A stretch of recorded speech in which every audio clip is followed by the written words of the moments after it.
जय श्री श्याम। मुझे बड़ी आज खुशी की बात है क्योंकि 55 दिवसीय यात्रा का आज 28वां दिन था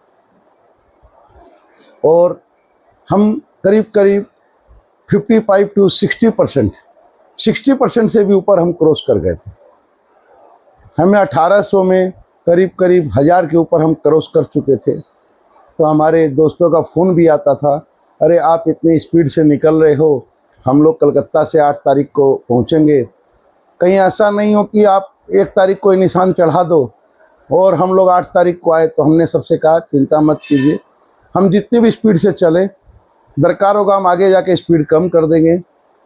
आप लोग के साथ ही निशान हम लोग 9 तारीख को ही बाबा को चढ़ाएंगे, आप आइए 8 तारीख को रिंगस। और इस तरह आज 28वां दिन जब फतेहपुर से हम निकले, हमसे मिलने राजन भाई फिर आए और उनकी आंखों में खुशी के आंसू भी थे जो एक प्रेमी के एक प्रेमी से मिलने से होते हैं। और बहुत देरी हमसे बात भी किए। उसके बाद वो अपने गांव चले गए थरियाओं के लिए और हम लोग आगे बढ़ गए। आज अभी तक हमारे पास कोई वैसा फ़ोन नहीं आया था, हम अपनी धुन में चलते हुए चले जा रहे थे। एक चीज़ का खुशी था कि हम 60% क्रॉस कर चुके हैं और बाबा की ऐसी कृपा कि अब हमें कोई तकलीफ़ भी नहीं थी। और आज हम कानपुर से पीछे रहेंगे, कल हमारा कानपुर में डेरा रहेगा, ये भी एक था। और कानपुर के बाद कभी भी हम कला भवन से मिल सकते थे, ये भी एक बात थी, क्योंकि आज हमारा डेरा और कल उनका डेरा कानपुर रहेगा। तो ये कई चीज़ों के खुशी के कारण भी था और हमारे रेगुलर दोस्तों का फ़ोन आता ही था।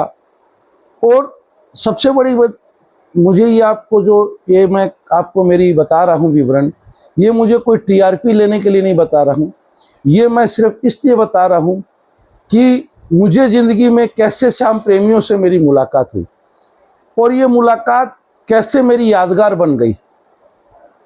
क्योंकि अगर मैं पैदल यात्रा पे नहीं निकलता तो इन प्रेमियों से मेरी मुलाकात नहीं होती, और पैदल यात्रा पे नहीं जाता तो शायद बाबा डाक निशान की यात्रा का प्लान नहीं कराता।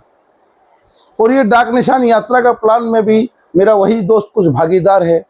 जिस दोस्त ने मुझे 55 दिवसीय यात्रा के लिए कहा था, तो उसने मुझे एक बार ऐसे ही कहा, ठीक आप ये यात्रा कर रहे हो तो एक काम करो कि ऐसे भी यात्रा कर सकते हो, गाड़ी साथ साथ चलती रहे, एक आदमी पैदल चलता रहे, रात को कहीं जाओ तो आपका 20 दिन 25 दिन 1 महीने में यात्रा पूरी हो जाएगी।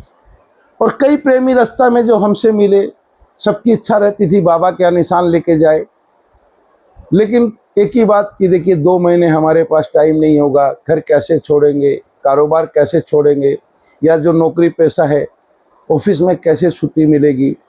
ये सब सोचते हुए भी हमने डाक निशान के लिए अब दिमाग में बात आने लगी कि क्यों ना कुछ ऐसा किया जाए कि 10-15 दिन में ही हम घर से खाटू पहुंच सके। और ये सब सोचते हुए हम उस दिन फतेहपुर से आगे बढ़े। जैसे हमारा 2-3 घंटे चलने का होता था चले, फिर हम वहाँ जाके अपना रेस्ट वगैरह किए, खाना वाना खाए।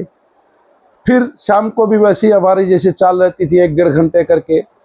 उस दिन भी हम करीब 35-36 किलोमीटर क्रॉस किए और वहाँ एक ढाबा हमें मिल गया। यूपी में ढाबों की कोई कमी नहीं थी, अच्छा ढाबा मिल गया, वहाँ रहने की व्यवस्था मिल गई। तो इस तरह करके 28वें दिन में, जगह का नाम तो मुझे याद नहीं है, जो कानपुर से करीब 30-35 किलोमीटर 30-32 किलोमीटर पहले और फतेहपुर से 30-35 किलोमीटर बाद में हम कानपुर के और फतेहपुर के बीच में उस जगह पे रुके जहाँ हमारी 28वें दिन की रात हमारी बीती। उस समय हमारे पास उस दिन टाइम था, तो हमने जो है, हमारे एक भैया हैं देवेंद्र भैया, जो हरिद्वार से कावड़ लेके चलते हैं हमारे गांव की, जो 300 किलोमीटर की कावड़ होती है।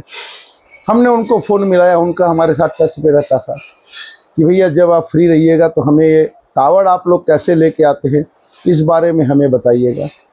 तो उस तरह करके उनसे भी बात हुई, वो बोले ठीक है मैं आपको फ़ोन करूँगा। ये सब बात होने के बाद 28वें दिन हमारा कानपुर और फतेहपुर के बीच में गुजरा। 29वें दिन की बात कल के वीडियो में आपको बताऊंगा। जय जय श्री श्याम।